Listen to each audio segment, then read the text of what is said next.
Je m'appelle Nicolas Métayer, je travaille à Solagro et je suis ingénieur agronome et je m'occupe des questions autour du climat. Les difficultés que l'on a avec les enjeux du dérèglement climatique, c'est de proposer à des acteurs économiques, les agriculteurs en font partie, mais ce n'est pas les seuls qui ont ces difficultés, c'est de se projeter à moyen terme. Et le climat nous impose de regarder un petit peu plus loin et notamment vis-à-vis de stratégies d'adaptation. Donc Solagro s'intéresse aux enjeux climatiques au sens large. L'élevage, c'est une part importante aussi des systèmes agricoles en France. Il y a des enjeux de transformation ou de type d'élevage et effectivement, du côté de Solagro, pour tout un tas d'enjeux environnementaux, on soutient plutôt des systèmes d'élevage herbagé.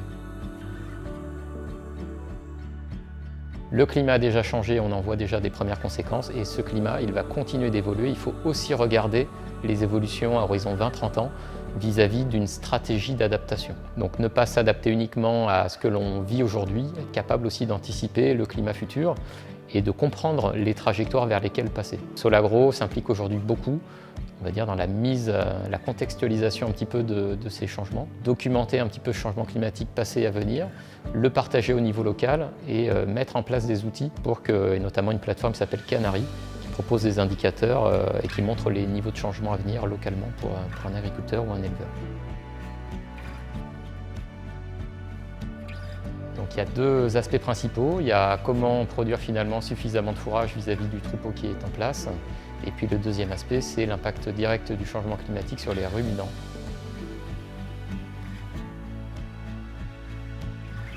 Passer par des prairies multi-espèces, ça semble être une règle incontournable. Et puis ensuite, c'est sur la valorisation de l'herbe. Ça fait partie des éléments, on va dire, qui peuvent permettre de mieux s'adapter à la météo de l'année. Et ensuite, par rapport au type de changements qui sont imaginés, entre les uns et les autres, savoir si c'est de l'ajustement ou si c'est une transformation. Et donc un système aujourd'hui, on va dire, qui serait très avancé en termes herbagers, qu'est-ce qu'on pourrait faire? Peut-être faire des haies fourragères par exemple pour subvenir à de la ressource sur l'été. Voilà, ça c'est vraiment une transformation et ça se met en place avec du temps et ça ne vient pas du jour au lendemain.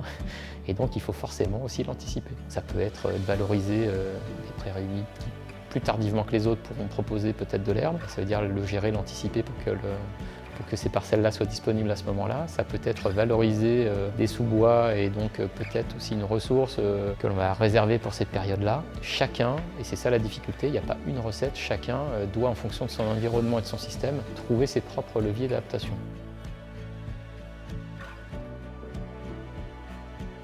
Les conséquences, elles sont économiques aujourd'hui. Et là où le changement climatique change un petit peu la donne, c'est qu'on connaît ces difficultés qui étaient chroniques, mais qui, dans la répétition, finalement, est bousculée et donc se répète parfois 2 voire 3 années consécutivement. Et c'est là où il faut revoir un petit peu l'ensemble du système pour être capable aussi d'affronter ces nouveaux événements qui sont plus longs et qui se répètent.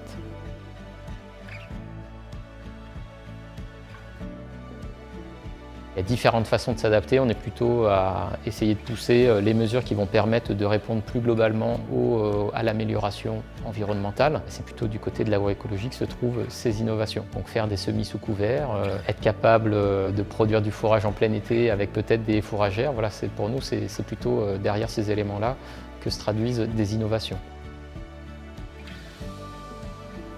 Si on essaye de se projeter un petit peu à un horizon plus lointain, 2050, sur lequel on a des enjeux climatiques, pour essayer d'atteindre un critère très important pour l'agriculture comme pour le reste de la société, qui est de réduire notre empreinte de gaz à effet de serre. Du côté de Solagro, on a proposé un scénario qui s'appelle After 2050, qui prévoit une baisse de l'élevage, mais surtout fait une place forte à l'élevage bio, et surtout basé sur des systèmes herbagés. Donc effectivement, pour réunir à la fois des enjeux d'adaptation, d'atténuation et plus globalement la réduction de notre empreinte environnementale, l'élevage bio est une des solutions ou un des leviers sur lequel la France doit pouvoir compter.